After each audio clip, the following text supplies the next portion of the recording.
రక్షాబంధన్ గురించి మీరు తెలుసుకోవాల్సిన అవసరం ఇదే. పురాతన గాహల నుండి నేటి ఆచారాల వరకు ఈ అందమైన సంప్రదాయాన్ని పరిశీలిద్దాం. రక్షాబంధన్ లేదా రత్నబంధన్ భారతదేశంలో ప్రసిద్ధి చెందిన పండుగ. దీనికి పురాతన గాహలతో ముడిపడి ఉంది. ఒక ప్రసిద్ధ కథలో శ్రీకృష్ణుడు మరియు ద్రౌపది ఉన్నారు. కృష్ణుడి వేలు గాయపడినప్పుడు ద్రౌపది తన చీరను చించి కట్టుకట్టింది.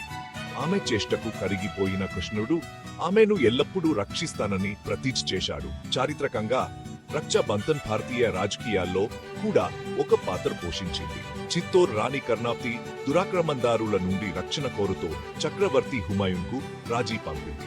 ఆమె నమ్మకానికి స్పందించిన హుమాయూన్ ఆమె అభ్యర్థనను గౌరవించాడు. నేడు సోదరీమణులు తమ సోదరుల మణికట్టుపై రాబీలు కడుతున్నారు. ఇది ప్రేమ మరియు రక్షణకు చిహ్నంగా ఉంది. అందుకు ప్రతిగా సోదరులు తమ సోదరీమణులను రక్షిస్తామని వాగ్దానం చేస్తారు. ఇది ఆనందం, స్వీట్లు మరియు హృదయపూర్వక బంధాలతో నిండిన రోజు. కాబట్టి మీరు రాజీ కడుతున్నా లేదా స్వీకరిస్తున్నా, ఈ సంప్రదాయం చరిత్ర ప్రేమతో ముడిపడి ఉందని గుర్తుంచుకోండి.